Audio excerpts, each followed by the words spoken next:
to be in your children's memory tomorrow, you have to be live in their lives today. A very good evening to everyone. We are again live with one beautiful session on parenting and mental health of children. Today, we have one special guest in our dais, Mrs. Poonam Kamdar from Delhi. She is a counseling psychologist trained from NCRT Delhi. She has 25 plus years of experience in school setups. She is also a certified trainer, skills for adolescents program. She was consultant of Times of India, NIE. She was also ex-panelist for talk show of all India radio. आज के time में society की जो need है वो parenting है, क्योंकि हम कई बार ये देखते आए हैं कि जो प्रॉब्लम्स स्पेसिफिकली चिल्ड्रन या यूथ कैटेगरीज में जो साइकोलॉजिकल इश्यूज ज्यादातर बढ़ रहा है, उसका पीछे कहीं ना कहीं रीजन पेरेंटिंग से ही जुड़ा हुआ होता है. तो इसी के बारे में आगे बढ़ाते हुए आज मैम को इनवाइट करते हैं हमारे डाइस पर.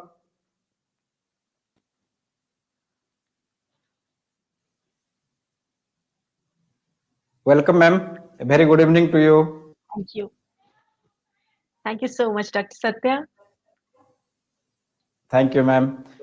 मैम आज की जो टॉपिक है इसके बारे में थोड़ा सा ओवरव्यू दीजिए. देखिए, the topic is about parenting or mental health of children. Today's parenting I must से बड़ा हर्क्यूलियन टास्क हो गया है. इतना आसान नहीं है. मतलब हमें लगता है कि जो हमारे पेरेंट्स ने हमारे लिए, हम जॉइंट फैमिली में थे, पता ही नहीं चलता था कब बड़े हो गए, और may be the things were tough at that time. But आज के सिनेरियो को अगर देखा जाए, न्यू एज पेरेंटिंग की अगर हम बात करते हैं, तो it really deserves a lot of attention, क्योंकि बच्चों में इतनी ज्यादा प्रॉब्लम्स आने लगी हैं. Every second child is coming out with some problem और द अदर, जो कि हमें एकदम ऐसे कैचअप कर लेती है कि जैसे पता नहीं कितनी डिफिकल्टी वाले हम एरिया से गुजर रहे हैं. So parenting skills need to be learned, and today's topic that is been organized, I think it is going to be an eye opener and give a lot of input to the parents and insights to the parents, जो कि उन्हें help करेंगे बच्चों के साथ deal करने में और कोप करने में, उन्हें उनकी मदद करने में, so that they grow up as a very normal and a happy human being. Definitely ma'am, definitely. तो आज के जो पेरेंट्स है, मेंटल हेल्थ क्या क्या इफेक्ट डाल रहा है, इसके बारे में तो उनको नॉलेज होना चाहिए बच्चों के मेंटल हेल्थ के बारे में. जी, बिल्कुल, बिल्कुल. देखिए, मेंटल हेल्थ को अगर मैं कहती हूँ कि मेंटल हेल्थ क्या है, हम लोग कई बार सोचते हैं मेंटल हेल्थ तो हमारे ऊपर कोई लेबलिंग आ रही है. मतलब कहीं न कहीं पे कहा जा रहा है कि आप नॉर्मल नहीं है. It is not that. Mental health एक अगर कहा जाए तो एक एब्सेंस ऑफ डिजीज़ नहीं है, but at the same time एक ऐसी चीज़ है जिसकी वजह से आप बहुत अच्छी हैप्पीनेस के साथ लाइफ गुज़ार सकते हैं. एक-एक चीज़ को एन्जॉय कर सकते हैं, डे टू डे रूटीन को, अपने लाइफ चोर्स को, और आसपास के लोगों के साथ आप इंटरैक्ट बहुत अच्छे से कर सकते हैं. So if I talk about, it is basically cognitive, behavioural and emotional wellbeing of every human being. मतलब ये बच्चों के ऊपर ही नहीं आता, ये हम सब इंडिविजुअल्स के ऊपर भी लागू होता है. अब अगर कहा जाए तो मैं थोड़ा सा इसमें बताना चाहूंगी आपको कि जैसे कि you all have heard about life skills. हम लोग बहुत बातें करते हैं, जैसे तरह तरह के स्किल्स होते हैं, तो लाइफ स्किल्स भी बहुत इंपॉर्टेंट हैं. और WHO ने कहा है कि life skills is basically the abilities for the adaptive and pro social behaviour. मतलब ऐसे बिहेवियर जिसकी वजह से हम अपनी आगे की जिंदगी अच्छे से काट सकें, so that individuals are able to adapt themselves and they can cater to the demands of and challenges of everyday life. अब इसमें अगर मैं जाती हूँ, थोड़ा सा डीप में बताना चाहूंगी आपको इसके बारे में, क्योंकि ये डे टू डे पेरेंट्स की प्रॉब्लम्स में आता है. अगर हम देखा जाए तो 9 कोर लाइफ स्किल्स बताए गए हैं, जिसमें अगर empathy is one of them. मतलब अगर हम एक दूसरे के साथ रिलेट कर पा रहे हैं, उनकी प्रॉब्लम्स को समझ पा रहे हैं, तो हम एम्पैथेटिक हो रहे हैं. तो ये इंपॉर्टेंट लाइफ स्किल है, क्योंकि एक संवेदनशीलता, मतलब एक मानव गुण है जो कि पेरेंट्स को डालना होता है बच्चों के अंदर. और कैसे, ये we are going to share via as the session moves on. But then इसके अलावा आता है इफेक्टिव कम्युनिकेशन, अगर बच्चा पढ़ाई में बहुत अच्छा है, सब कुछ बहुत अच्छा कर रहा है, कम्युनिकेशन स्ट्रॉन्ग नहीं है, तो वो लाइफ स्किल वहाँ का उसका एक हैम्पर्ड हो जाता है। इसके अलावा हम कहते हैं कि सेल्फ अवेयरनेस, अपने बारे में जागरूकता, what is healthy for me, what is good for me, what company I should keep, किस तरीके से मुझे अपने आप को ठीक-ठाक रखना है ताकि मेरे सेल्फ एस्टीम हाई रहे, दैट इज़ सेल्फ अवेयरनेस के अंदर ये सब चीज़ें आएँगी। Coping with stress which is very important क्योंकि आजकल इतना कुछ हमारे सामने आ रहा है, हर चीज़ तो हमें स्ट्रेस दे रही है। Even the food that we are eating, imagine a situation, mummy ने खाना बनाया है, बच्चे को अच्छा नहीं लग रहा है, वो एकदम स्ट्रेसफुल हो जाता है, खाना छोड़ देता है। पूरी फैमिली स्ट्रेस में आ जाती है कि मेरा बच्चा पढ़ाई कैसे करेगा? उसने तो खाना भी नहीं खाया है। Everything is adding to the stress level. Then if I talk about critical thinking, the challenging thinking, creative thinking, decision making जहाँ छोटी-छोटी चीज़ों में डिसीजंस इन्वॉल्व हो जाते हैं, प्रॉब्लम सॉल्विंग, ये सारी चीज़ें हमारे 9 कोर लाइफ स्किल्स के अंडर आती हैं, जिसकी जानकारी पेरेंट्स को होनी बहुत ज़रूरी है और साथ में how to go about it and so that they can train the children and they can adapt themself to the challenging situation बहुत ज़्यादा ज़रूरी है।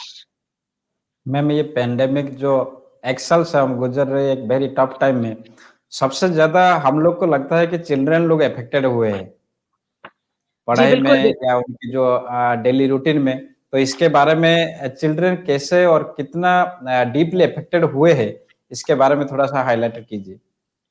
देखिए, पैंडेमिक ने तो सबको ही एक तरीके से अपनी ग्रिप में ले लिया है। एडल्ट्स जो कि इतने समझदार हैं, माना जाता है कि बड़े मैच्योरिटी लेवल भी हाई होगा, वो तक हिल के रह गए हैं। मतलब people are trying their level best कि होम फ्रंट पे, वर्क प्लेस में, सोशल मिलियो में, हर चीज़ में अपने आप को एडजस्ट करने की कोशिश, नॉर्मल-सी की सिचुएशन नहीं आई है। तो बच्चे तो छोटे ही हैं और इसमें भी हम बात करते हैं जो छोटे बच्चे हैं एकदम, फिर 4th 5th क्लास के आ गए, फिर उससे और बड़े adolescent, teenagers, everyone is going through the traumatic, I am using the very strong word, traumatic experiences, और कोई नहीं चाहता ये पैंडेमिक टाइम्स दोबारा आए। तो इसमें जैसे कि मैंने जो ऑब्जर्व किया है अपने काउंसलिंग सेशंस में, बेसिकली इट इज़ एक अलूफनेस की हैबिट थोड़ी पड़ गई है बच्चों को। एक अपने-अपने मोबाइल के साथ या टैबलेट के साथ अपने कमरे में बंद हो जाना, इंटरैक्शन ऑलमोस्ट नलिफाई कर लेना। और इसके अलावा बाहर तो नहीं निकलना और हर समय एक चिड़चिड़ापन जो घर में, घर के एनवायरनमेंट में भी थोड़ा व्याप्त हो गया है। मतलब लगता है कि कोई बात करने के लिए नहीं है और हम अपने ही काम में मग्न हो रहे हैं, अपनी दुनिया में मग्न हो रहे हैं, क्या कर रहे हैं, क्या थॉट प्रोसेसेस हैं, शेयरिंग भी कई बार पेरेंट्स, क्योंकि सब इतना ज़्यादा अफेक्टेड हो चुके हैं ना, अपने काम के बोझ में भी आ गए हैं। तो ऐसा लगता है कि टाइम नहीं है बच्चों के साथ इतनी बातचीत करने का, एक जो नॉर्मल संवाद होता है, वो सारी चीज़ें मिसिंग हो गई हैं। ये this is one of the things. फिर पढ़ाई को लेकर के भी अगर देखा जाए, अभी बड़ी अनसर्टेनिटी थी। ऑफलाइन से सब लोग ऑनलाइन पे आ गए। तो अडैप्ट करना अपने आप में पेरेंट्स के लिए, मतलब सोचिए पूरे घर को उन्होंने छोटे मिनी स्कूल में कन्वर्ट कर दिया। मतलब 7 घंटे बच्चा बाहर चला जाता था, पेरेंट्स के पास भी अपना मी टाइम होता था, वो भी खत्म हो गया। तो बच्चों को हर समय पेरेंट्स की नज़र के सामने, रैडर के सामने आना पड़ता है कि पढ़ रहे हो कि नहीं पढ़ रहे हो। तो बहुत ज़्यादा इम्पैक्ट इसका नेगेटिव बच्चों के ऊपर पड़ा है। तो it is not a very good situation I must say, but I must say hats off to all the parents and students and teachers. सब लोग जितने भी हैं, सबने बहुत कोशिश करके अपने आप को इससे उभरने की कोशिश करी है। डेफिनेटली ये सबके लिए एक नया सिचुएशन था, तो सबके लिए कुछ ना कुछ नया लेके आया था। अडॉप्ट करने के लिए पहले-पहले डिफिकल्ट हो रहा था। तो ये तो बच्चों के लिए भी फिर भी ये बहुत ही नया है। मैम ये जो नेगेटिव इफ़ेक्ट, नेगेटिव इम्पैक्ट बहुत ही मात्रा में पड़ा है चिल्ड्रन के ऊपर, स्पेसिफिकली बच्चों के ऊपर। तो इसको पेरेंट्स लोग कैसे हैंडल कर सकते हैं? हाँ, देखिए सोशल, इमोशनल और बिहेवियरल प्रॉब्लम जो इस पैंडेमिक टाइम में बहुत ज़्यादा निकल कर के आई हैं, पेरेंट्स का बहुत बड़ा रोल है। सबसे बड़ा रोल तो ये है कि they have to act as a support system. Support system, क्योंकि अगर वो ही घबरा जाएँगे तो बच्चे तो छोटे हैं, वो कैसे किस तरीके से हैंडल करेंगे। हमें देख कर के उनके अंदर स्ट्रेंथ आती है कि if I say this is normal, this too shall pass. तो बच्चे इस चीज़ को एब्ज़ॉर्ब करते हैं, उनको लगता है ठीक है, ये सिचुएशन है और ये चली जाएगी। तो एक, हम जो कहते हैं ना, अपैरेंटली जो एक स्ट्रेस का जो माहौल क्रिएट हो जाता है, वो डिसिपेट हो जाता है। इसके अलावा हम एग्ज़ेम्प्लीफाई कर सकते हैं, एग्ज़ाम्पल्स के थ्रू बच्चों को, क्योंकि बच्चे बहुत जल्दी ऑब्ज़र्व करके सीखते हैं हमसे। उन्हें लगता है कि हमारे मम्मी-पापा ऐसा कर रहे हैं तो yes it is the things will take a very good shape. Let's say अगर पेरेंट्स एक रूटीन फ़ॉलो करते हैं घर के अंदर, मतलब आजकल जगह देखा जाए अब तो फिर भी थोड़ी नॉर्मल-सी की सिचुएशन आने लग गई है, पर एक रूटीन जैसे था है कि रात को देर तक जगे हुए हैं, I mean they are getting engaged in lot of things, फिर मॉर्निंग में 11 बजे उठ रहे हैं, कभी 12 बजे उठ रहे हैं, कुछ पता ही नहीं चल रहा क्या टाइम कहाँ गया। इट इज़ वेरी इंपॉर्टेंट कि पेरेंट्स एक रूटीन मेंटेन करें और रूटीन में खुद को भी ढालें और बच्चों को भी उसके हिसाब से काम करने दें। साथ में कम्युनिकेशन के चैनल्स ओपन करना बहुत ज़रूरी है। मतलब अगर बच्चा बात नहीं कर रहा तो आपको तरह-तरह से उसे एंगेज करने की कोशिश करनी चाहिए। फैमिली मी टाइम एक बनाइए जहाँ कुछ ना कुछ कोई गेम्स खेले जा रहे हैं, बातचीत की जा रही है। Involve children in cooking, this is one of the very good ways to make them open up, जहाँ वो अपने टैबलेट से बाहर आ जाते हैं या फ़ोन से बाहर आ जाते हैं और बताना चाहते हैं, कुछ शेयर करना चाहते हैं। तो उनको इन्वॉल्व करिए एंड यू नो जब भी हम कुछ क्रिएट करते हैं तो हमें एक बहुत अच्छी फीलिंग आती है, तो स्ट्रेस अपने आप ही डिसिपेट हो जाता है। अच्छा, एक रूल बहुत इम्पोर्टेंट है यहाँ पे दोनों पेरेंट्स के लिए कि अपनी जो प्रॉब्लम्स हैं, फैमिली की जो प्रॉब्लम्स हैं, वो क्योंकि बच्चे अब हर समय घर में होते हैं, इनफैक्ट मैक्सिमम टाइम होते हैं, उनके सामने डिस्कस ना करें। फाइनेंशियल क्राइसिस अगर कोई है, वो भी ना करें, क्योंकि इससे एक अननेसेसरी बच्चे कोई कंट्रीब्यूट तो नहीं कर सकते। उनके अंदर या तो गिल्ट की फीलिंग आएगी या गिल्ट की फीलिंग नहीं आएगी तो फिर उनको एक लगेगा कि कैसा खराब माहौल है, I mean why am I here, और नेगेटिविटी आनी शुरू हो जाती है। तो you have to create a conducive environment, और जो कि बच्चे की पढ़ाई की तरफ में उनकी एनर्जीज को चैनलाइज कर सके और उनको वो अपना बेस्ट आउटपुट उस समय पे दे सके। तो यानी कि एक पेरेंट चाइल्ड की जो रिलेशनशिप है, ये कम्युनिकेशन, ओपन कम्युनिकेशन के ज़रिए एस्टेब्लिश किया जा सकता है। इट्स वेरी ट्रू, कम्युनिकेशन के चैनल्स सारे के सारे चैनल्स ओपन करके रखने, कोई ईगो नहीं, कोई अपने टाइम रिस्ट्रिक्शन नहीं, बल्कि उनके लिए दिस इज द टाइम। देखिए क्राइसिस के टाइम में family, those who stay together, this and those who stand together, they are able to I mean create good vibes within the home, और वो बहुत अच्छा एक सपोर्ट सिस्टम बिल्डअप कर देते हैं। तो इस समय पे फैमिली का अपना हर चीज को सेकेंडरी मान करके बच्चों के ऊपर फोकस करना, क्योंकि ये जो इम्पैक्ट रहेगा ना बच्चों के ऊपर, ये लॉन्ग लास्टिंग एवर लाइफ रहेगा। कि इस समय पे जब क्राइसिस आई थी, माय पेरेंट्स वर देयर, जिनसे मैं बातचीत कर सका या फिर कर सकी, और उन्होंने मुझे सपोर्ट यहाँ पर दिया। तो बहुत ज्यादा जरूरी है चैनल ऑफ कम्युनिकेशन ओपन करिए यहाँ पे। और एक और चीज बहुत ज्यादा जरूरी है, वो कि जब आप कम्युनिकेट कर रहे हैं अपने बच्चों के साथ में, तो उनको अपॉर्चुनिटीज दीजिए बात करने की, क्योंकि वो क्या होता है कि हम पेरेंट ईगो स्टेट से हमेशा बात करते हैं, ये करो, ये नहीं करो, ऐसा नहीं तुमने क्यों किया, मतलब हम क्वेश्चनिंग ज़्यादा कर देते हैं और कहीं न कहीं पॉइंट आउट कर देते हैं चीज़ों को। उनको करने दीजिए, थोड़ी मिस्टेक्स भी करने दीजिए, वहाँ पे धीरे-धीरे गाइड करिए। टेक माय वर्ड, जो टाइम हम चाह रहे थे बच्चों के साथ गुज़ारना, आई मस्ट से अगर पॉज़िटिविटी हमारे अंदर है तो हम इस चीज़ को ऐसे देखेंगे, we have got ample of time to stay with our family and to interact with them, तो जो हमें आगे कभी शायद मिले भी नहीं इतना ज़्यादा टाइम। डेफिनेटली।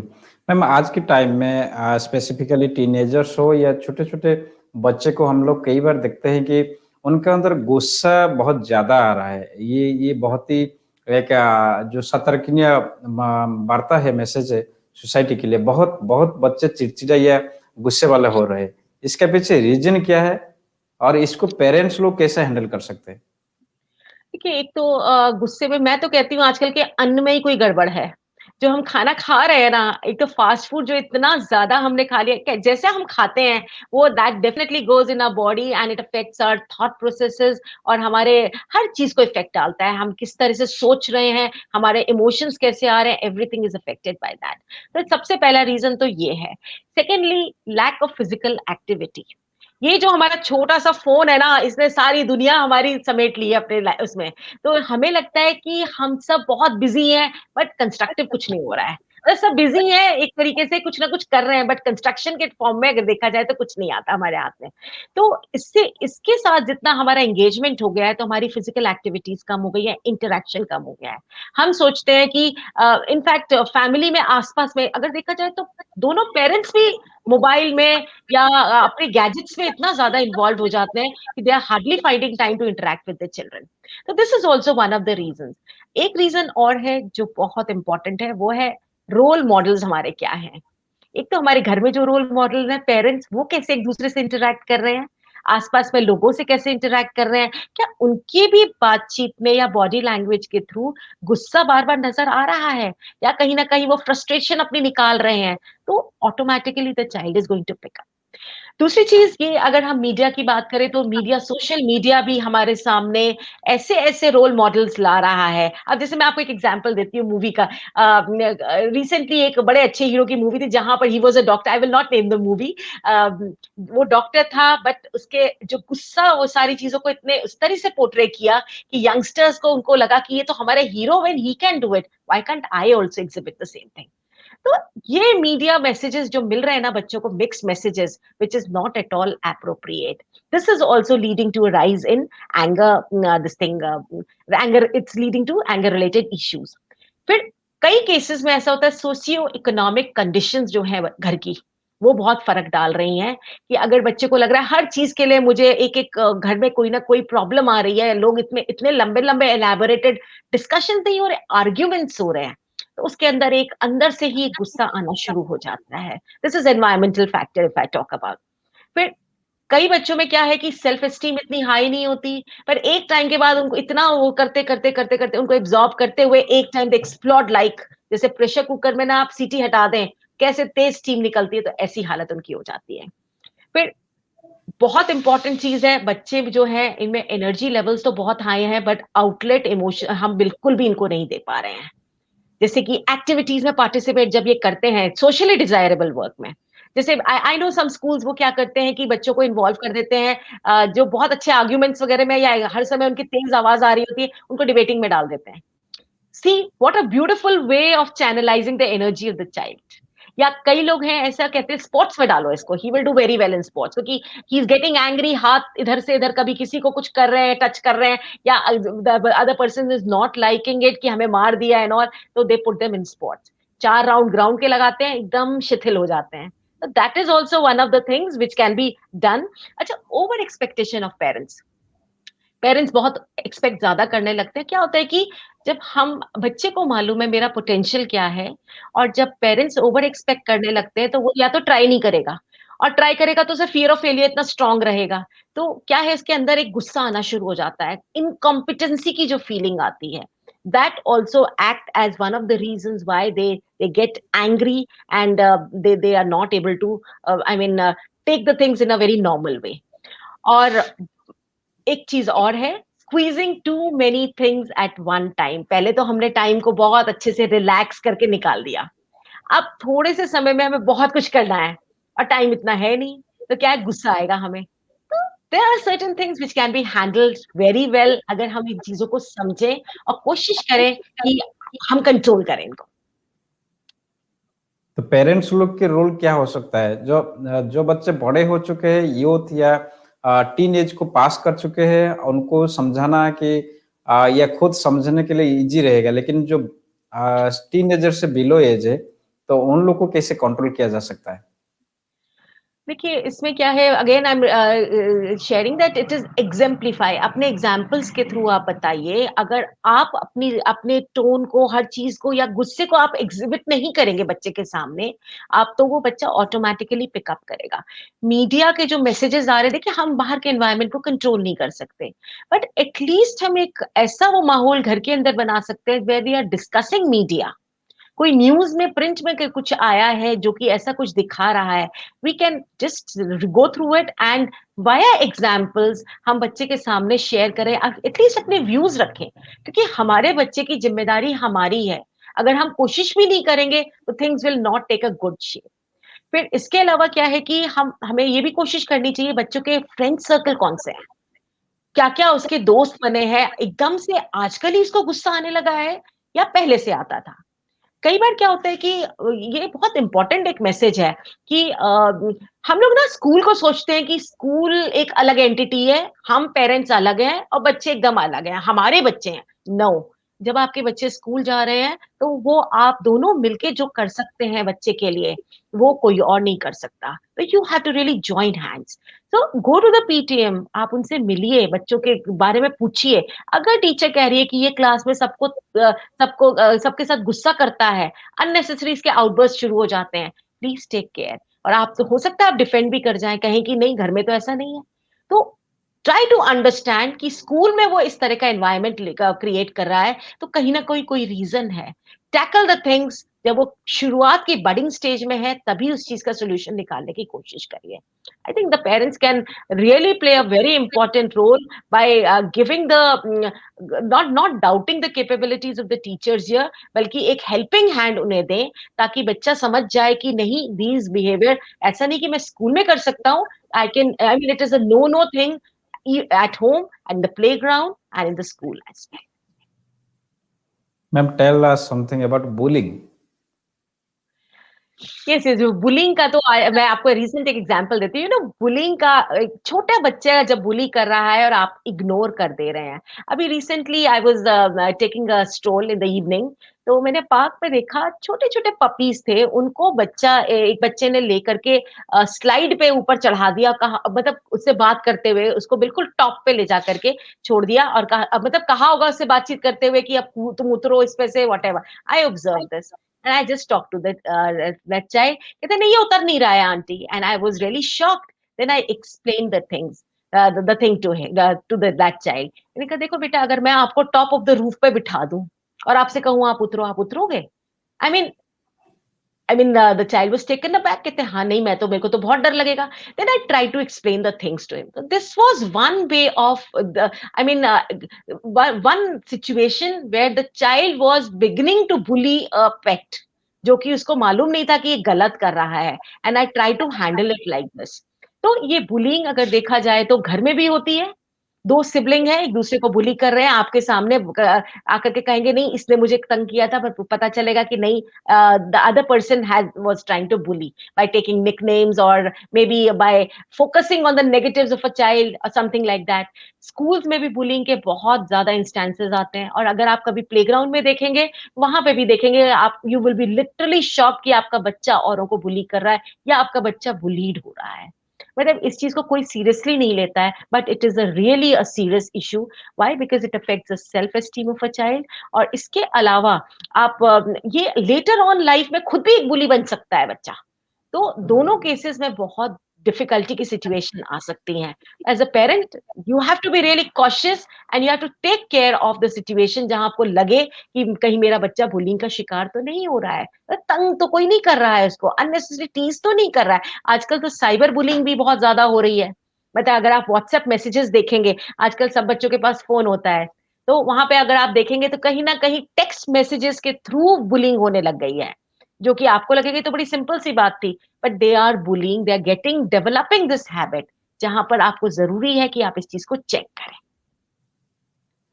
मैम, आज के टाइम में फैमिली में स्पेसिफिकली मैक्सिमम फैमिली में ये देखा जाता है कि जब पेरेंट्स बात करते हैं अपने बच्चों से, तो जो लैंग्वेज, जो कम्युनिकेटिंग लैंग्वेज यूज होता है, उसका इफेक्ट कितना रहता है मेंटल हेल्थ के ऊपर, चाइल्ड की मेंटल हेल्थ को? यू नो, द लैंग्वेज कहते हैं कि हम लोग एक बारी को अगर आपको फिजिकली हर्ट हो तो हील अप हो जाएगा, but the words they have a long lasting impact on the psyche of a person.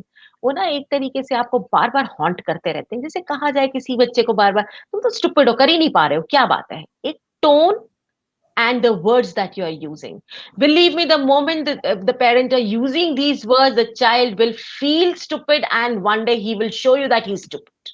इतना पावरफुल इम्पैक्ट होता है वर्ड्स जो आप यूज कर रहे हैं। So be very very clear about कि आप किस तरह के, be choosy about the words that you use with your kids. अगर आपने ये इको जो वर्ड कर रहे हैं ना हमारे, ये हमारी पर्सनालिटी को मेक कर सकते हैं या मार कर सकते हैं।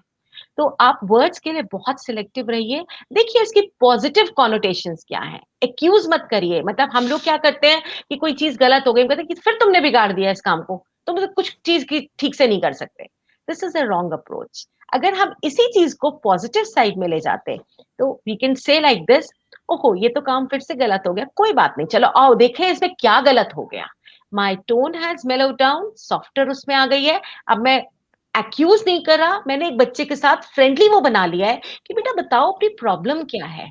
तो कैसे जल्दी देखिए हमारा कम्युनिकेशन स्ट्रांग भी होगा और हमें रिजल्ट भी मिलेगा।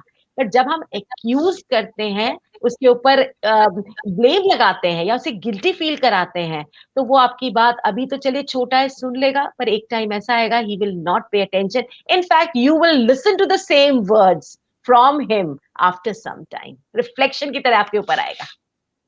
So definitely. be very careful about the words that you choose and do not order your child. हर समय हम जो ऑर्डर करते हैं ना, ये कर दो, नहीं। Treat them as an individual human entity because your children they are not butter chicken. You cannot order them. You can request them. क्योंकि आप रिक्वेस्ट करेंगे तो आपका काम भी होगा और साथ में बच्चा ह्यूमिलिटी को सीखेगा कि my parents are so humble, so I have to, they are my role models, I have to automatically absorb like a sponge what they are offering. आज के टाइम में और एक चीज देखा जा रहा है कि छोटे बच्चे जब होते हैं, पहले तो 5 साल या 6 साल से पढ़ाई शुरू होता था। अब तो 2.5 साल या 3 साल से पढ़ाई शुरू हो जाता है, प्ले स्कूल वगैरह से क्या जो कॉन्सेप्ट आ चुका है।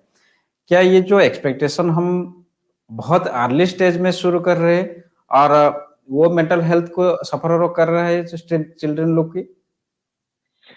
बहुत बिल्कुल, बिल्कुल। देखिए ओवर एक्सपेक्टेशंस छोटे बच्चों से भी और बड़ों से हर तरीके की over expectation it is really bad.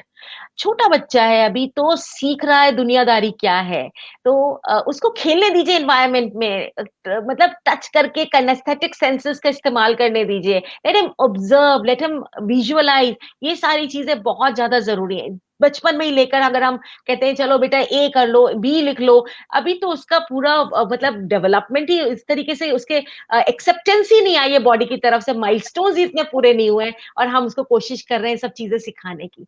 Playway method से अगर आप कुछ भी कर रहे हैं कि आपने कोई पोएम सिखाना चाह रहे हैं और आपने ऑडियो में लगा दी या वीडियो में लगा दी, that is okay. But otherwise अगर हम फोकस्ड रह करके बिल्कुल प्रेशराइज़ करके कि एडमिशन के लिए करना है या आगे स्कूल में ये ए ग्रेड पे ही चले हमेशा, टॉपर ही रहे, दैट इज़ रियली बैड। हम बच्चों का बचपन किल नहीं कर सकते। मतलब that is really a serious crime. आप उसको इन्वॉल्व करिए, आप उसके साथ काम करिए, बट ओवर एक्सपेक्टेशन मत करिए। अब ओवर एक्सपेक्टेशन में मैं आपको बताती हूँ एग्जांपल देकर के, जैसे सीनियर लेवल पे भी बड़ी दिक्कतें आती हैं। अब कंपैरिजन जो ये हम अनयूजुअल कंपैरिजन कर देते हैं ना with in the family also, एक बच्चा बहुत अच्छा है पढ़ाई में, दूसरा इतना नहीं है। भई अगर हम उसे एक ही यार्डस्टिक से मेज़र कर रहे हैं उसकी परफॉर्मेंस को, कि जो पहले बच्चे की थी और वो इसकी भी सेम रहे, तो that is a wrong policy. तो इसमें क्या होगा कि दूसरा बच्चा एक तो एनिमिटी डेवलप करेगा अपनी सिबलिंग की तरफ और दूसरी चीज़ उसको एक इरिटेशन होगी कि ये तो पता नहीं क्या इन्होंने मेरे सामने एक गोल रख दिया है, जो कि मैं अचीव ही नहीं कर पाता। We have to respect the individual differences कि a person may be good in sciences, the other person may be good in humanities, हमें उसको रिस्पेक्ट करना पड़ेगा। और दूसरी चीज़ एक पेरेंट्स जो बहुत क्लियरली स्टेटमेंट्स यूज़ करते हैं which is not a very good sign, हम अपने पुराने एक्सपीरियंसेस बार-बार बच्चों के सामने कोट करना शुरू करते हैं। उससे कि हमने ऐसा किया था, हम तो पेरेंट्स की इतनी सुनते थे, हम तो ऐसे करते थे, it is not a good way. तो ओवर एक्सपेक्टेशन यहीं पे होनी शुरू हो जाती है, या तो बच्चा फिर वही है कि ट्राई करना छोड़ देगा या फिर आपको अब हम कहते हैं ना सुसाइडल अटेम्प्ट्स वगैरह जितने होते हैं कई बार, बच्चे की एक हताशा की भावना आ जाती है कि मैं कर ही नहीं पा रहा, कॉपी नहीं कर पा रहा हूँ, मैं अपनी एक्सपेक्टेशन पेरेंट्स की जो है उनके लिव अप टू नहीं कर पा रहा हूँ।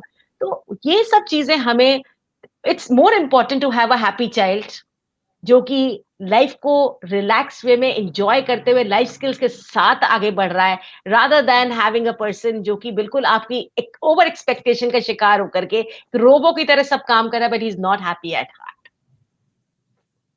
मैम सुबह से स्कूल की करिकुलम कंप्लीट करते-करते फिर ट्यूशन की करिकुलम कंप्लीट करते-करते उन लोग को शायद मैक्सिमम जो चाइल्ड लोग बच्चे लोग को टाइम ही नहीं मिलता है आउटडोर एक्टिविटीज के लिए या आउटडोर गेम्स के लिए। सेकेंडली एक घर में हर कोई या एक स्कूल में हर कोई डॉक्टर या हर कोई इंजीनियर तो नहीं बन सकता ना।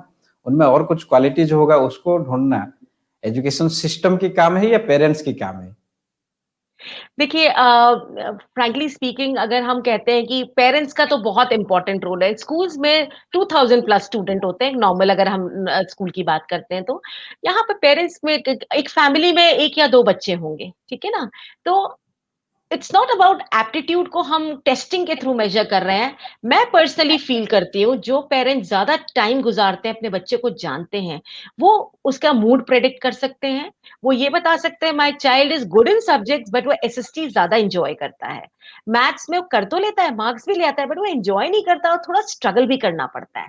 तो इट इज़ वेरी इंपॉर्टेंट कि आप ये सारी चीज़ें देखिए बट साथ में हमें एक रियलिटी चेक करना भी बहुत ज़रूरी है। केवल एन्जॉयमेंट या इंटरेस्ट से कुछ नहीं होता है। एक एप्टीट्यूड की जब हम बात करते हैं, मार्क्स बच्चे के कैसे आ रहे हैं? क्लास में टीचर्स की क्या फीडबैक आ रही है? पीटीएम पे आप जा रहे हैं तो टीचर्स कह रहे हैं कि हाँ, कर तो रहे हैं बट इतने अच्छा नहीं है परफॉर्मेंस, इसकी अंडरस्टैंडिंग में थोड़ी दिक्कत है। उस चीज़ को प्लीज़ सीरियसली लीजिए। क्योंकि अगर टीचर्स कह रही हैं जो कि इतनी कॉम्पिटेंट होती हैं, क्लास टू क्लास आपको फीडबैक दे रही हैं, तो आप अपने आप को अपने मन को थोड़ा वो रखिए और ये सोचिए कि मेरा बच्चा शायद इस एरिया के लिए नहीं है। एंड बिलीव मी इतनी ज़्यादा अपॉर्च्युनिटीज़ हर एक एरियाज़ में हैं, बल्कि नॉन कन्वेंशनल चीज़ें आजकल ज़्यादा फ़ोकस में आ रही हैं। तो एज़ अ पेरेंट मैं ये स्टूडेंट्स के लिए भी अगर कोई व्यू कर रहे हैं या पेरेंट्स उनके साथ ये वीडियो शेयर करेंगे। देखिए स्टूडेंट्स भी कई बार होता है थोड़ा ईज़ी गोइंग की तरफ बढ़ते हैं। उनको लगता है कि अगर मैंने साइंस ले ली, कर तो सकता हूँ पर मेहनत बहुत है, 2 साल बिल्कुल पढ़ाई करनी पड़ेगी। That is also wrong. तो अगर आपका पोटेंशियल है, तो प्लीज़ अपनी लिमिट बिल्कुल सेट मत करिए, fly high in the sky. But over उसमें बिल्कुल मत जाइए कि नहीं अगर एंड लर्न टू से नो अगर कहीं पर लगता है कि ये चीज़ मेरे पेरेंट्स ने कही है और मैं नहीं कर पाऊँगा, तो मेरे को आपको ना कहना भी but try to convince them. और पेरेंट्स को और एजुकेशनल इंस्टीट्यूशंस दोनों को हैंड इन हैंड चलना पड़ेगा। एक एग्जांपल देती हूँ यहाँ पर, स्ट्रीम सिलेक्शन की बात आती है। Many a times the cases are कि टीचर्स कह रही हैं, "नहीं, ये तो सारे टाइम हम आपसे बात करते रहे, मार्क्स ही नहीं आते थे और प्रोजेक्ट भी ठीक नहीं सबमिट किया। हम तो आपको 2 साल से 9th-10th में बताते आ रहे हैं, पर आप फिर भी कह रहे हैं, नहीं इसको आप साइंस दे दीजिए।" तो यहाँ पर प्लीज़ पेरेंट्स आप थोड़ा अपने आप को ये देखिए स्टेटस सिंबल पे मत जाइए और एक्चुअली स्टेटस अब आज की डेट में नहीं है। आजकल तो बड़ी लाइन्स वो हो गई हैं, मिक्स्ड सॉर्ट ऑफ अगर आप देखेंगे नेशनल एजुकेशन पॉलिसी के ऊपर भी, तो इंटरमिंगलिंग ऑफ द सब्जेक्ट्स बिल्कुल एक्सेप्टेबल हो गया है। अपने थोड़ा हमें माइंडसेट को चेंज करने की ज़रूरत है और अगर अभी नहीं करेंगे ना हम चेंज, तो वी विल बी आउटडेटेड। जैसे टेक्नोलॉजी रोज़ आउटडेटेड होती जा रही है ना, हम आउटडेटेड हो जाएँगे और जनरेशन गैप बढ़ता चला जाएगा। मैम, एक बात जो मैं खुद मेरा पर्सनल लाइफ में फ़ील कर चुका हूँ या उसके लिए सफ़र भी हो चुका हूँ। क्या जो टीचर्स होते हैं, उनके रोल भी जो अपब्रिंगिंग स्टूडेंट्स होते हैं या चिल्ड्रन होते हैं, उनके लिए बहुत ही अहम रोल रहता है टीचर लोग की, खासकर स्कूल एनवायरनमेंट में? यस टीचर्स का कहते हैं कि मतलब मैं पर्सनली फील करती हूँ देखिए एक छोटे एग्जांपल देती हूँ आपको एक बच्चा जब स्कूल के अंदर आता है रियल लाइफ एग्जांपल है गेट पे टीचर जब मतलब खड़ी है बच्चे को रिसीव करने के लिए उस समय पे वो बच्चा स्कूल का टीचर का हो जाता है और एक टाइम ऐसा आता है जब बच्चा कहे नहीं आप मम्मा ये गलत कह रही है मेरी टीचर ने या मेरी मैम ने सही कहा है अब ये एकदम से परसेप्शन कैसे चेंज होना शुरू हो जाता है क्योंकि हम कहीं न कहीं अपने हिसाब से कई चीज़ों को कह देते हैं। अरे! तुम्हारी मैम ने फिर बहुत ज़्यादा काम दे दिया। अरे! अब फिर तुम्हारे लिए मुझे मार्केट जाना पड़ेगा। देखिए हम कैसे दोनों चीज़ में गड़बड़ मतलब एक तरीके से बैरियर एक्ट कर रहे हैं जो टीचर बच्चे की पूरी लाइफ ट्रांसफॉर्म कर सकती है। पर्सनैलिटी के ऊपर उसका फोकस कर सकती है। एकेडमिक एनहांसमेंट की तरफ बढ़ सकती है। इमोशनल वेल-बीइंग की तरफ बढ़ा उसको ले जा सकती है। तो वहाँ पर हम अगर एक बैरियर की तरह एक्ट करेंगे तो मुश्किल आती है। और टीचर्स देख मतलब कहा जाता है कि आई पर्सनली फील टीचर्स का रोल बहुत इम्पोर्टेंट होता है और बल्कि पेरेंट्स से भी ज़्यादा कहीं काफ़ी हद तक होता है।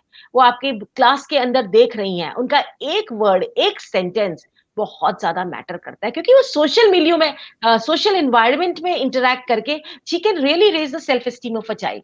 एक सेंटेंस बोला, "oh! Your answer was too good." देखिए, आप क्ला घर के अंदर तो ये चीज़ नहीं बोल पाएँगे क्योंकि आप 40 बच्चे कहाँ से लाएँगे? इमेजिन कितनी कितनी ज़्यादा सेल्फ एस्टीम उसकी हाई होगी, कॉन्फिडेंस कितना बिल्डअप होगा। या कोई टीचर अगर उसको किसी एक्टिविटी में लेती है, "बेटा you should participate in yoga, you have so much of flexibility." वो बच्चा अगर नहीं भी है तो कोशिश करेगा। या किसी टीचर ने कह दिया कि why don't you participate in this particular dramatic competition? हो सकता है एकेडमिकली इतना साउंड नहीं हो, बट कॉन्फिडेंस जो उसका नहीं था पढ़ाई की वजह से, वो इसमें आकर के कितना ज़्यादा when he comes home after winning the laurels और पता चला असेंबली में उसके उसका प्ले हुआ या फिर कहीं बाहर कॉम्पिटिशन में लेकर के गए। तो everything for everything I must से teachers they give a very good they render a very good helping hand for the overall development of the personality of the child. कई बार स्कूल एनवायरनमेंट में या class environment में ऐसा होता है कि आ, जो बच्चों बच्चों के अंदर जो कंपैरिजन है वो टीचर लोग शुरू कर देते हैं कि ये अच्छा परफॉर्म कर रहा है, तुम अच्छा नहीं कर पा रहे हो।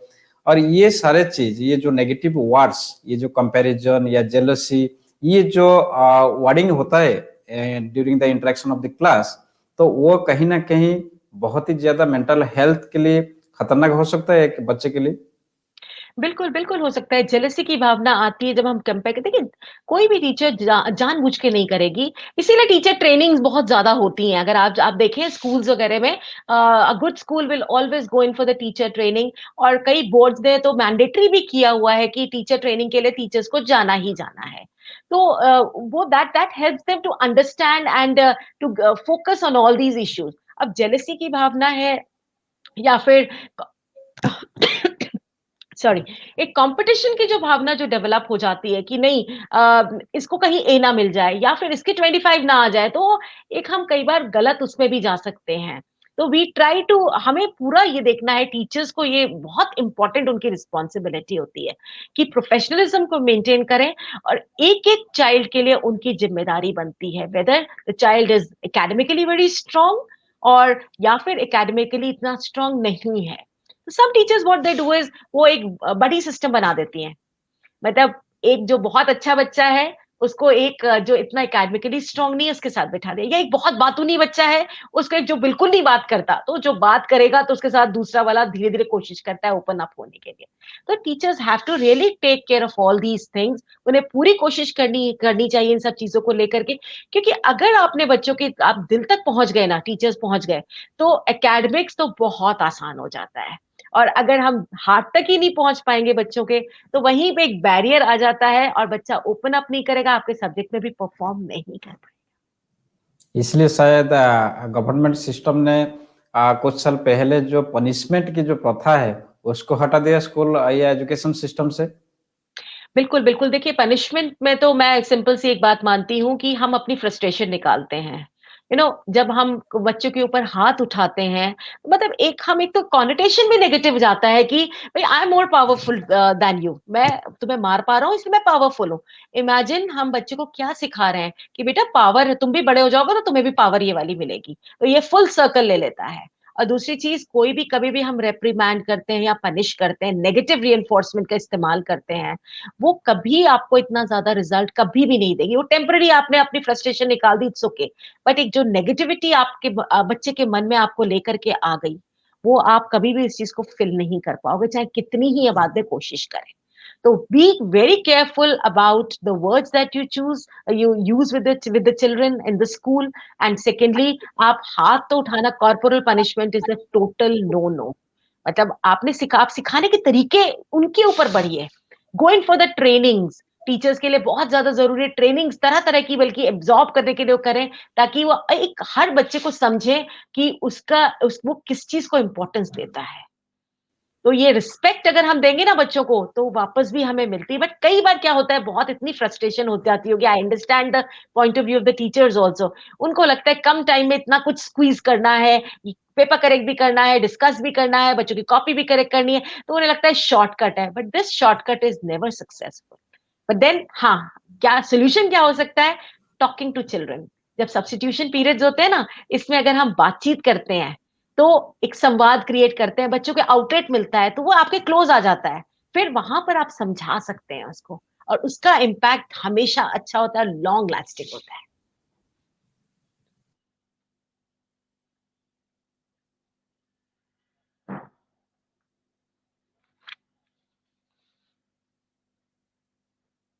बहुत ज़्यादा हमारे ऊपर जो ओनस आता है पेरेंट्स के ऊपर और टीचर्स के ऊपर बच्चों को लेकर के मतलब दे आर फ्रेजाइल और इमेच्योरिटी है। कई बार हम सोचते हैं कि बच्चे बहुत मैच्योर्ड हो गए हैं, बहुत कुछ अच्छा कर रहे हैं और हमारी बात भी नहीं सुनना चाहते, तो वी फील कहीं न कहीं हम डिस्टर्ब फील करते हैं। But we are matured enough हमें अपने इमोशंस पे काबू पाना है और अगर हमने एक बच्चे की लाइफ बना दी, तो उसका मतलब आपको हो सकता है मॉनेटरी रिवॉर्ड ना मिले, पर जो एक सैटिस्फैक्शन मिलता है, जब डाउन दैट मेमोरी लेन जब बाद में बच्चा आते हैं आपके पास में और आप कहते हैं ओहो मैम आपने हमें पढ़ाया था और आपकी भरी सभा में पैर छूते हैं, you will B elated with that response. मैं कई बार क्या होता है जब बच्चे लोग को छोटे-छोटे चीज़ में इरिटेशन आता है या गुस्सा आता है हम कई बार ये सोचते हैं कि वो जानबूझकर ऐसा कर रहा है या बदमाश ज़्यादा हो रहा है। लेकिन कहीं न कहीं ये धीरे-धीरे एक मेंटल हेल्थ इश्यूज़ की तरफ आगे बढ़ जाता है। तो इसको कैसे डायग्नोसिस सही तरीके से पेरेंट्स लोग के लिए कैसे ये डायग्नोस करें इनिशियल स्टेज में? हाँ, इसमें क्या है कि एक तो ब बच्चे के बिहेवियर को ऑब्ज़र्व करना है, घर में भी करिए कि कहीं पे वो आप कुछ काम कर रहे हैं, वो आपका काम बिगाड़ के जा रहा है। लेट्स से छोटा बच्चा कोई और क्लास का एल्डर सिबलिंग कुछ ड्राइंग वर्क कर रहा है, उसने आई और पेपर्स को उड़ा दिया। या फिर आप कह रहे हैं पढ़ो, बैठो, तो वो नहीं इधर से उधर घूम रहा है। तो कई बार आपको पता चलेगा कि कुछ ना कुछ प्रॉब्लम है, मेरे को पहले बच्चे के साथ नहीं थी बट इसके साथ में आ रही है। तो थोड़ा-सा ध्यान दीजिए, मतलब ये बचपना नहीं है। It needs attention. It can be ADHD, for example, it can be hyperactivity. ठीक है? और इसके अलावा क्या होता है कि एकदम से उसे गुस्सा आ जाता है या एकदम से स्ट्रेस्ड आउट हो जाता है बच्चा या फिर कुछ भी कह देता है या चुपचाप कोने में बैठा है। इतनी सारी हमारी फैमिली गैदरिंग हो रही है, सब लोग कुछ ना कुछ डिस्कस कर रहे हैं, बातें कर रहे हैं, एन्जॉय कर रहे हैं, वो अलूफ बैठा हुआ है। तो कहीं न कहीं पे कोई दिक्कत तो नहीं है, कहीं ऑटिज़्म के किसी स्पेक्ट्रम में तो नहीं आ रहा है या वो बोल जल्दी नहीं पा रहा औरों की तरह। You have to really gauge at those pointers. आपको ध्यान देना है, मतलब ये लेबल नहीं करना है, ना ही इसका कोई अपना अपने आप ही कुछ सोच लेना है कि ये प्रॉब्लम होगी। तो यहाँ वो दिक्कत मतलब आपको सोचना है कि कहीं न कोई दिक्कत है यहाँ पर। फिर जब आप स्कूल से में बात करेंगे तो वहाँ भी आपको फीडबैक मिलेगा। After that you discuss it out with the senior persons over there and please take professional help अगर आपको लग रहा है कि कहीं न कहीं पे ये सब चीज़ें हो सकती हैं। मतलब इंश्योर करने के लिए क्योंकि education of the parent is also very important nowadays क्योंकि ये प्रॉब्लम्स हमारे टाइम में इतनी ज्यादा नहीं थी तो हमें मालूम भी नहीं था हमारे पेरेंट्स को भी नहीं मालूम था बट आजकल जिस तरह के अवेयरनेस जो है दैट इज वेरी इंपॉर्टेंट आप पढ़िए लिटरेचर पढ़िए न्यूज अच्छे चैनल्स के थ्रू अगर अच्छे रिसोर्सेज को अगर आप एक्सप्लोर करेंगे इंटरनेट पे हम सब कनेक्टेड हैं I mean, the things are available at our doorsteps nowadays. कोई दिक्कत ही नहीं है within the four walls of our room. तो उसको पढ़िए, पढ़ने के बाद डिस्कस करिए, फॉर्म अ ग्रुप जहाँ पर आपको पता चल रहा है इस तरह की प्रॉब्लम्स आती हैं. Go in for the training also. मतलब ये नहीं है कहते हैं ना पेरेंटिंग कोई इतना आसान नहीं है. It's an Herculean task. तो उसको हमें और हमें पेरेंटिंग का अगर प्रॉपर अगर हमने एक बच्चे को बना दिया कुछ तो हमें इसका जो सेटिस्फेक्शन मिलेगा कि like my child had faced certain struggle that was a trouble time for us also but we are able to cope with the things very well so please take professional help बहुत ज्यादा जरूरी है इसमें maximum time ये देखा गया है कि पेरेंट्स लोग की मेंटल हेल्थ इश्यूज रहती है। आज की जॉब स्ट्रेस या प्रोफेशनल में प्रॉब्लम है, फैमिली में इश्यूज है, इसको लेकर उनकी मेंटल इंस्टेबिलिटी रहती है। तो अगर उनके खुद के पास अगर मेंटल इंस्टेबिलिटी रहेगा या मेंटल फ्लक्चुएशन रहेगा, तो वो सही तरीके से क्या पेरेंटिंग कर पाएंगे? नहीं देखिए बहुत ज़रूरी है कि हम अपनी मेंटल हेल्थ का ध्यान रखें। If I am okay, I can make others feel okay, I can do a lot of things for them. अगर मैं ही फिज़िकली और मेंटली इल हूँ तो मैं कैसे दूसरे का ध्यान रख सकती हूँ? तो हमारी ज़िम्मेदारी बनती है कि हम अपनी मेंटल हेल्थ का ध्यान रखें और उसके लिए मेहनत करें। मतलब एक इसमें क्या है कि अगर हमारी छोटी-छोटी चीज़ों को हमें इग्नोर करना भी आना चाहिए। क्योंकि अगर हम बहुत सारी चीज़ें अपने ऊपर ले लेते हैं ना कि उसने होमवर्क नहीं किया, उसने ये काम नहीं किया, आज ये नहीं हुआ, तो लेट इट गो, छोड़ दीजिए। क्योंकि आप इतना ज़्यादा don't be a super woman, super parent बनने की ज़रूरत नहीं है, बिल्कुल नॉर्मलसी के लेवल पे आइए, भई टफ टाइम्स हैं। अगर मैंने 70% भी ठीक-ठाक कर दिया, it's okay, it is fine. I mean rest is important for me. I am tired तो मुझे कोई ज़रूरी है कि मैं अभी जाके मार्केट से सामान लेकर के आऊँ। I can take a nap of 40 minutes. I mean I need it because that way I can maintain my sanity. नहीं तो क्या होगा कि मैं कंटिन्यू तो कर जाऊंगी, but I will get irritated, चिड़चिड़ापन आएगा और पूरे माहौल मेरे घर का ऐसा ही हो जाएगा। तो which is going to be tough for others also. Take care of yourself. अपना ये क्यूमुलेटिव स्ट्रेस जो है, इसको बिल्कुल होने मत दीजिए। एक्सरसाइज करिए, find out time to walk. Morning में निकल जाइए वॉक करने, सब चीज छोड़ दीजिए या get up half an hour early. अपने लिए टाइम निकालिए, मी टाइम जिसे कहते हैं। Time to get connected with your family members. हर समय घर का, हर समय सोचना, अपना थोड़े सोशल टाइम थोड़ा जरूर निकालिए। इससे क्या होता है कि स्ट्रेस बिल्डअप नहीं होता और हम फ्रेश होकर के लौटते हैं घर के अंदर। तो इट इज वेरी इंपॉर्टेंट कि आप कोशिश करें, और कोशिश नहीं, इसको बिल्कुल उसमें इनबिल्ट बाय डिफॉल्ट डालना है कि नहीं, this is my time and my children are also respecting my me time. My family members also know कि अभी मम्मी अवेलेबल नहीं है, मतलब इस समय पे वो अपना रेस्ट कर रही हैं, या she is preparing for a session जो वो प्लान कर रही थी अपने फ्रेंड्स के साथ। It can be a virtual party with the friends, why not? So one has to take care of the mental health so that they can take care of the mental health of the family members as well. Ma'am, आज के time में जो situation है, उससे कई parents अपने बच्चों को आउटडोर गेम्स के लिए अलाउ नहीं कर रहे। चाहे वजह कुछ भी हो, या पेंडेमिक की वजह से, या डेली शेड्यूल की वजह से। तो कुछ इंडोर गेम ऐसा बताइए जिससे कि सोशल स्किल उनका इंटैक्ट रह सकता है, उनका डेवलपमेंट होते रह सकता है। इंडोर गेम्स में जैसे कि कह सकते हैं कि हम लोग देखिए, इंडोर गेम्स में इंडोर एक्टिविटीज कई सारी बताती हूँ आपको। फॉर एग्जांपल हम फिजिकल हेल्थ की बात करते हैं, बाहर नहीं जाने दे रहे बच्चों को, कोई बात नहीं है, पार्क में अलाउड नहीं है, मतलब as a parent I feel scared to send my child alone to for some exercises and all. तो घर के अंदर ही हम योगा के सेशंस हो रहे होते हैं कहीं ना कहीं पर, उसको ले सकते हैं। एक बड़ी स्क्रीन पे हमने लगा लिया, I am doing it, my child will automatically do that. Secondly हम कई सारे वीडियोस मैंने देखे हैं जिसमें वो एक घर में ही hopscotch sort of games barriers के थ्रू कोशिश करते हैं विद इन लिमिटेड स्पेस, तो जहां पे बच्चा खुशी खुशी पार्टिसिपेट करता है।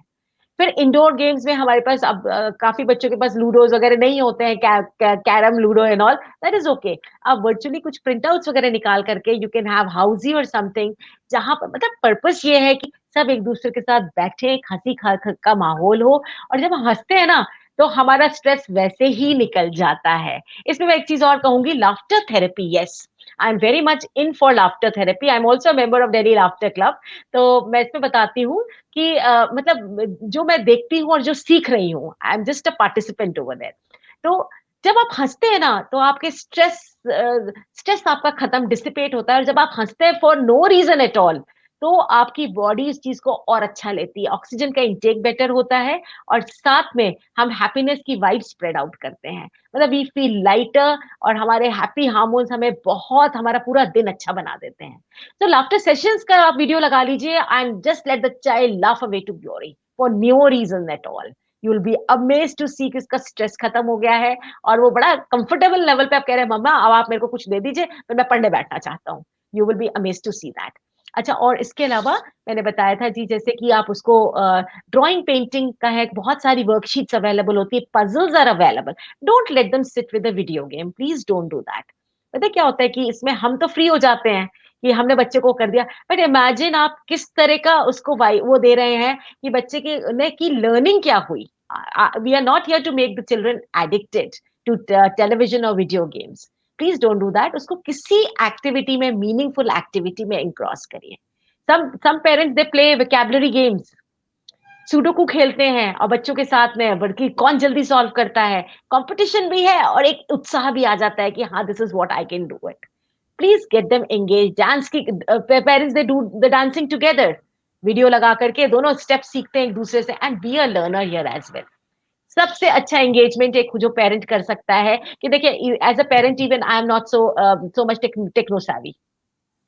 तो बच्चे जितना समझाएंगे शायद मैं कहीं कोई कोर्स करके नहीं सीख पाऊँ।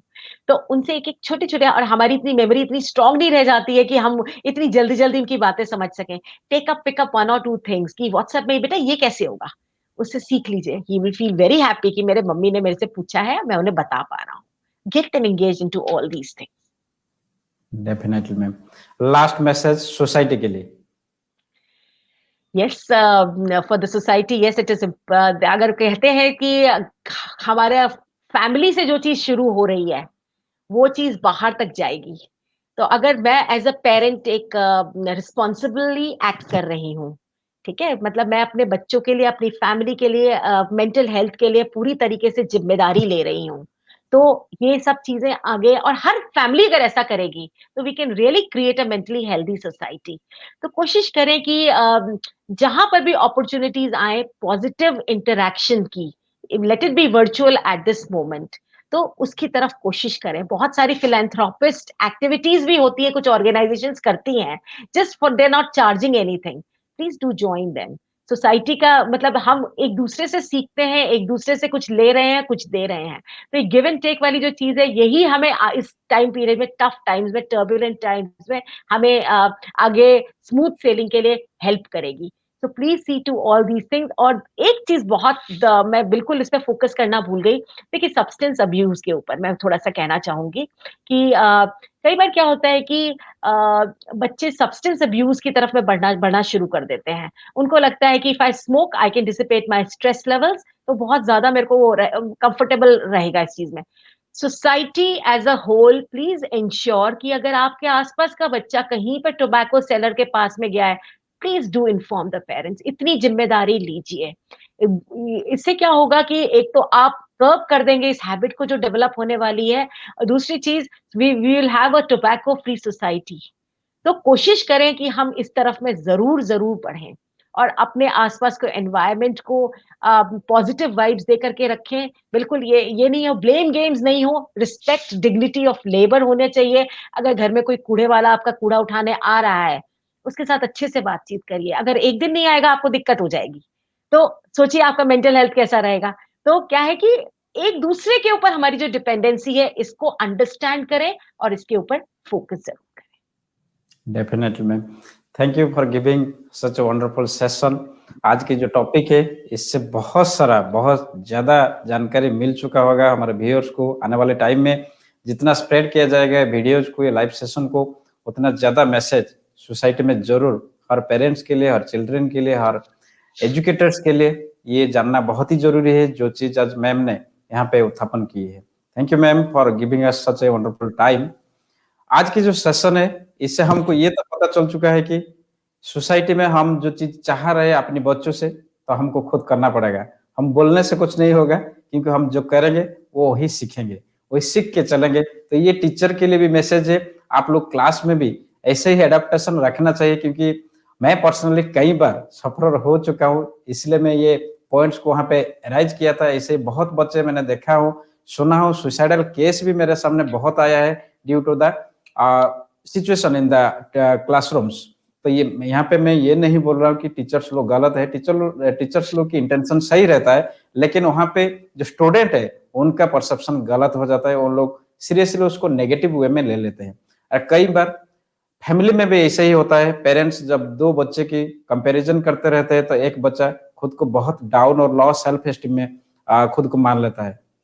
तो ये सारे चीज़ को हमको ध्यान देना पड़ेगा, तभी जाके एक जो हेल्थी एंड हैप्पी सोसाइटी की जो हम ड्रीम सपना देख रहे हैं, वो सक्सेस हो सकता है। मैम ने यहाँ पे बहुत ही वाइटल पॉइंट उल्लेख किए हैं, क्योंकि beneath every behaviour there is a feeling, and beneath every feeling there is a need. When we meet that need rather than focusing on the behavior, we begin to deal with the cause, not the symptom। तो हमको road तक पहुंचना है, हमको cause तक पहुंचना है, not कि सिम्टम तक। Thank you ma'am. इसी सेशन के साथ, इसी नोट्स के साथ आज के सेशन को यहीं पे समाप्त करते हैं। फिर मिलते हैं एक और नए सेशन में, एक और नया मेहमान के साथ। Till then, take care and have a great day ahead. Thank you ma'am. Thank you so much.